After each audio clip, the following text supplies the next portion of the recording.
In December 2020, 21-year-old college student Jason Landry sets out to visit his parents. It's a route he's driven many times before, but this time, everything is different. Jason never arrives home. All that's found are his car, his personal belongings, and even his clothes. Jason's disappearance marks the beginning of an investigation into a missing person case that couldn't be more mysterious.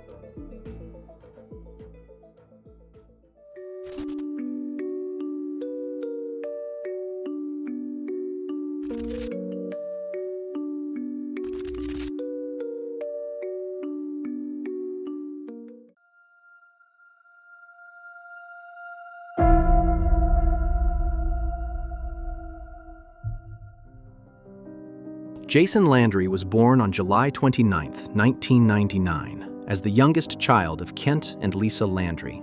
He has two siblings and grew up in Missouri City, a suburb of Houston, Texas. His father, Kent, is a lawyer and pastor. His mother, Lisa, works at the local library. His parents describe Jason as open, humorous, and warm-hearted.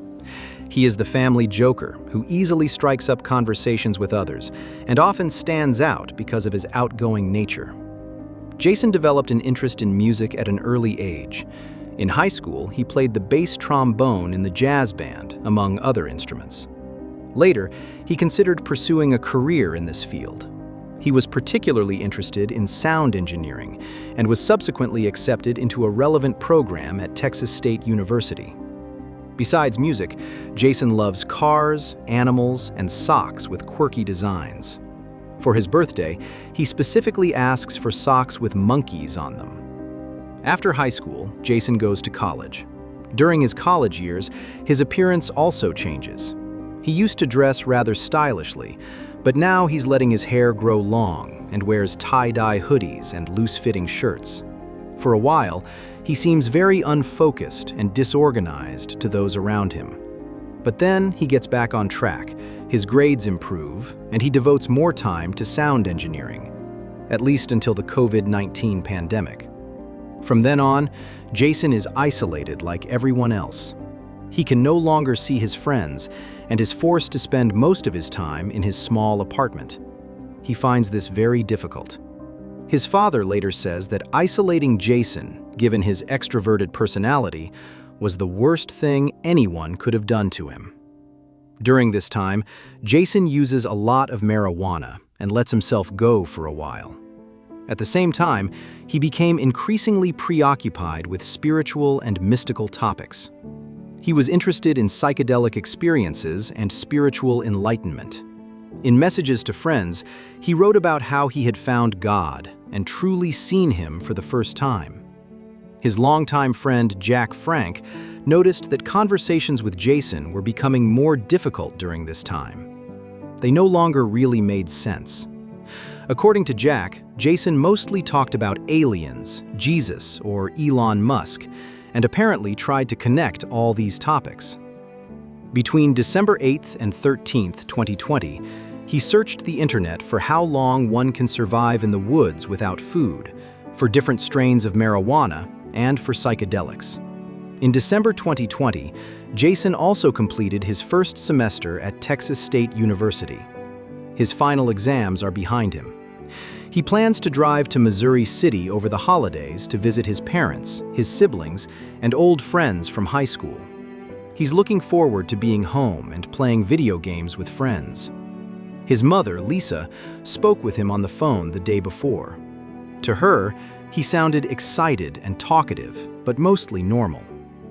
On the evening of December 13th, 2020, Jason finally sets off for Missouri City. The drive from San Marcos to his parents' house usually takes a little over 2 hours. But this time, Jason never makes it there.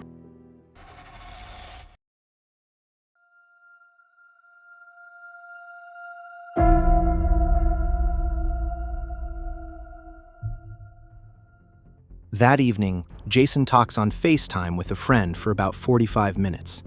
He seems slightly high to his friend, but in a good mood and talkative. During the call, Jason rolls several joints. Afterward, he packs up his things. He takes his PlayStation controllers, his laptop, his backpack, and his betta fish, Sparky, whom he carries in a plastic cup, with him. Although it's now very cold in Texas as well, Jason isn't wearing any warm clothes. He's wearing a t-shirt, shorts, sandals, and flashy SpongeBob socks. Around 10:55 p.m., Jason leaves his apartment. He gets into his Nissan Altima and drives off. Between 11:05 p.m. and 11:12 p.m., he drives on Highway 80, passes Interstate 35 in St. Marcos, and reaches Martindale around 11:12 p.m. At 11:24 p.m., Jason is in the Luling area. There, he makes a crucial mistake. Instead of turning right onto Magnolia Avenue and continuing toward Interstate 10, he keeps driving straight ahead.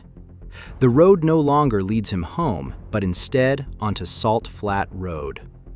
Salt Flat Road is a rural gravel road that runs through oil fields and is unlit at night. During the drive, Jason doesn't use his GPS the entire time. He opens Snapchat. At 11:28 p.m., he sends his ex-girlfriend a selfie from the car in which he appears relaxed. It is the last confirmed sign of life from him. About an hour later, around 12:30 a.m. on December 14th, a volunteer firefighter discovers a damaged car on Salt Flat Road. It is Jason's Nissan Altima. The car is parked on the side of the road, pressed against a tree and facing the wrong way. The rear window is shattered, the keys are still in the ignition, and the headlights are on. There is no sign of Jason himself. The firefighter calls 911. He reports that he found shoes and clothing on the road, but cannot see the driver anywhere, even though he has already driven the entire length of the road. Around 1:15 a.m., traffic officer Christopher Flores arrives at the scene of the accident. He assumes that the driver may have climbed out through the shattered rear window and run away. About 275 meters from the car, Jason's black backpack lies on the side of the road. All of his valuables are still inside.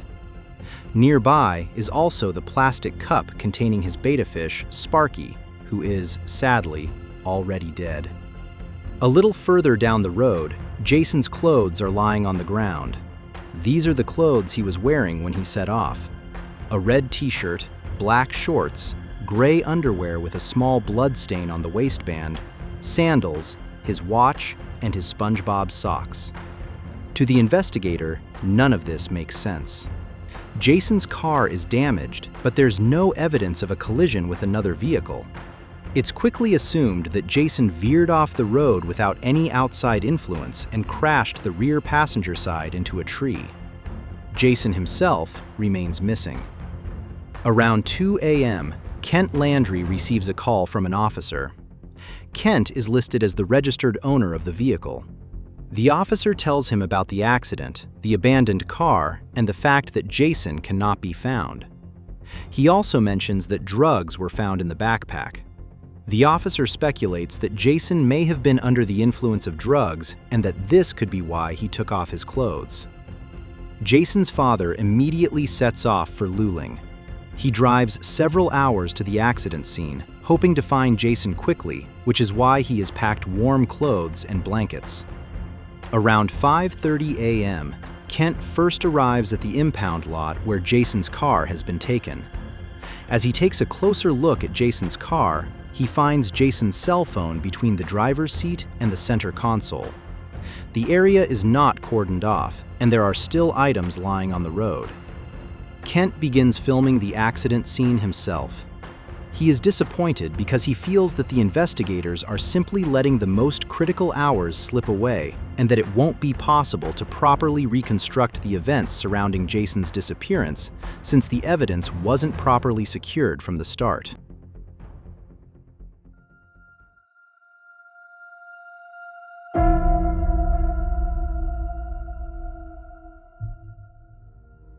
Captain Jeff Ferrier, the lead investigator, later admits that not everything went smoothly during the first few hours. No inventory was taken, and the vehicle was not properly secured. Jason is officially reported missing that morning. His roommate is contacted first. He hasn't heard from Jason. During an initial search of Jason's apartment, the officers also find no clues as to where Jason might be. An abandoned building near the accident scene is searched, but also without success. On December 18, 2020, the Coltrane County Sheriff's Office officially takes over the case. Numerous agencies and organizations are involved in the investigation, including the FBI. Unfortunately, communication between the various agencies does not always go smoothly. Jason's personal belongings are examined. Inside the car, there are no clear signs of a struggle, no traces of blood, and no evidence suggesting that more than one person was in the car. A small amount of blood is found on Jason's shorts. It is speculated that he may have injured himself in the accident or on the nearby barbed wire fence. However, the evidence is insufficient to conclude that a violent crime occurred. Why Jason drove to Luling remains unclear. He doesn't know anyone there and has never been there before. It is ultimately suspected that Jason missed the exit because his cell phone fell between the seat and the center console, preventing him from using his GPS. For investigators, Jason's marijuana use is the most important lead. Although they cannot say with certainty that he was under the influence of drugs at the time of the accident, to them that would explain a great deal.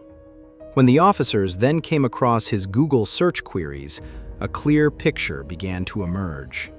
Over the past few days, Jason had searched multiple times for information on psychedelics and how long one can survive in the woods without food. So to them, it's obvious what happened. He ran into the woods. His family, on the other hand, is disappointed that the police are only investigating this line of inquiry and seem to be publicly reducing Jason to his drug use. The day after Jason's disappearance, search dogs are deployed, and more than 100 volunteers comb the area. Drones, helicopters, and airplanes are used, and divers search the surrounding streams and ponds. All nearby oil tanks are also inspected. In total, more than 12,000 hectares are later searched for Jason. One of the most important leads points to a small pond, about 900 yards from the accident site. Several dogs pick up a scent there, and a sonar device also detects a possible object. Even Kent is already being prepared for the possibility that Jason's body might be in the lake. However, a search lasting several hours involving multiple divers proves unsuccessful. Later, it is speculated that chemicals from oil production, when mixed with water, may have confused the dogs. But this has not been proven. After 9 days, Texas Search and Rescue concludes the first major search, but later returns for further search operations. Numerous volunteers also arrive, some of whom have even traveled from other states to help in the search for Jason. But he is not found. Where did Jason go on the night of his disappearance?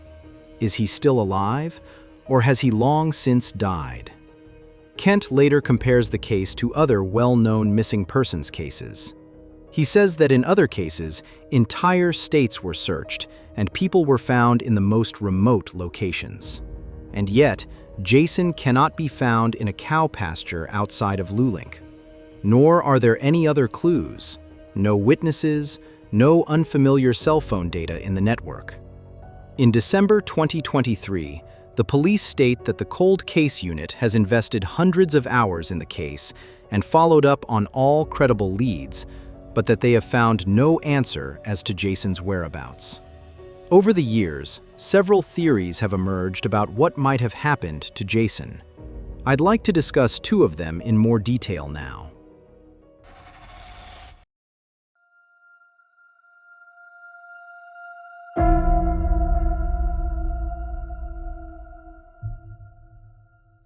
The accident that led to Jason's disappearance is believed to have been a single vehicle accident.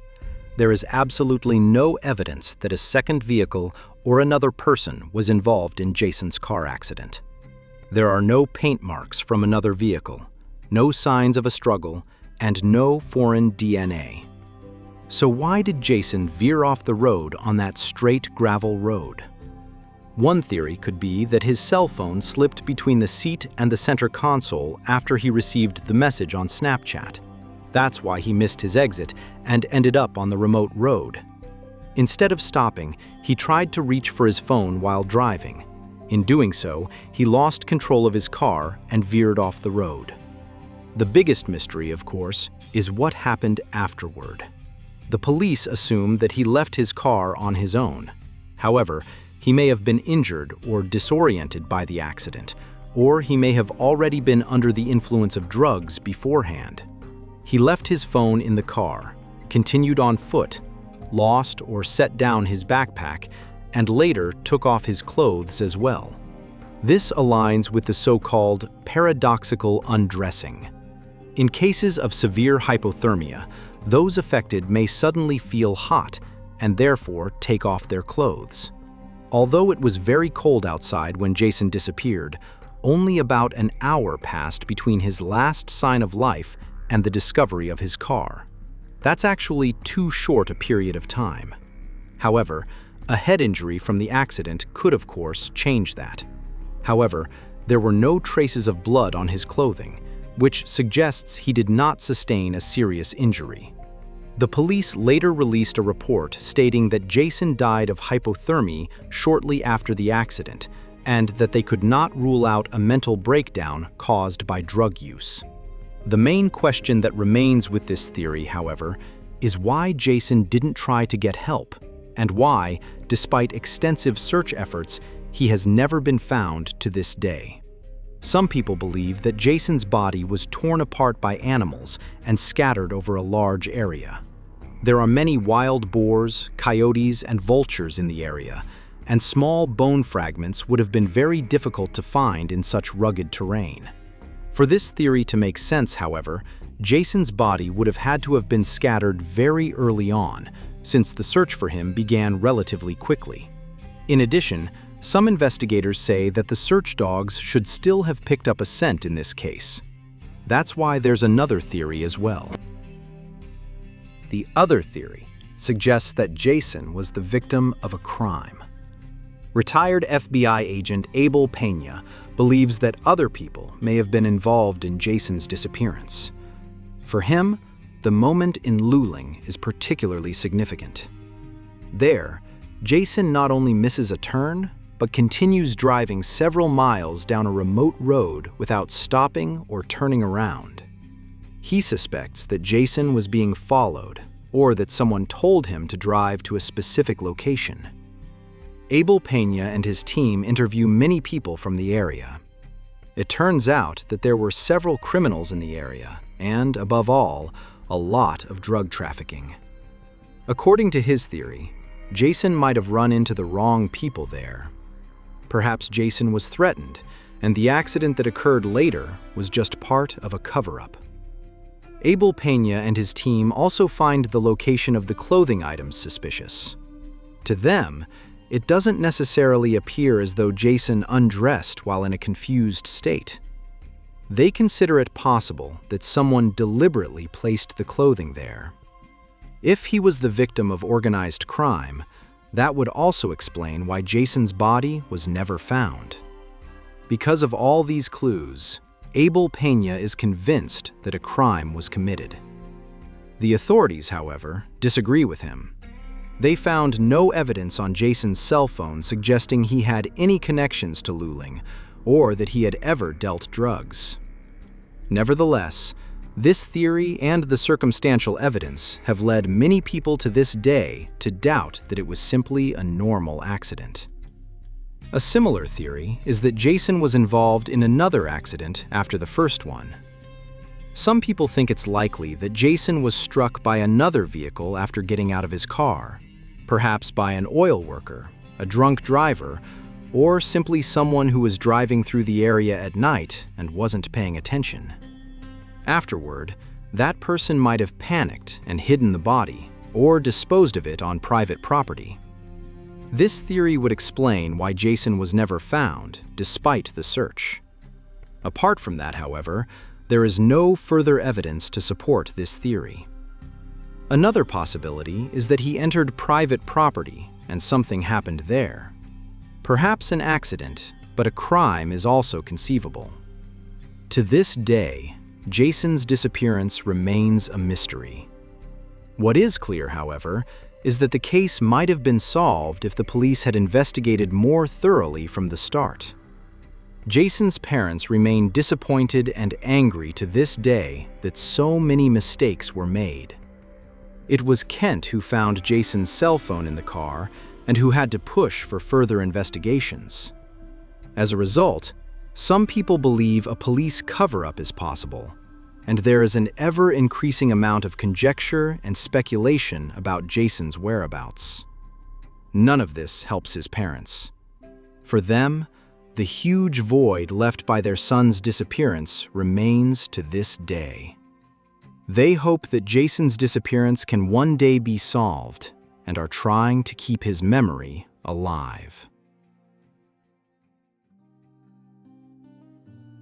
And that brings us to the end of today's video.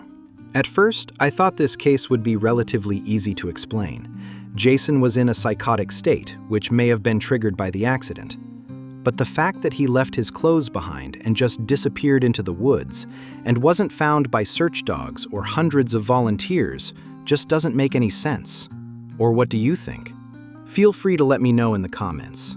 By the way, that's also a great way to support the channel. Other than that, there isn't much more to say. I hope you're having a good morning, afternoon, or evening, whichever time you're watching this, and I hope to see you again in the next video. Until then, bye guys.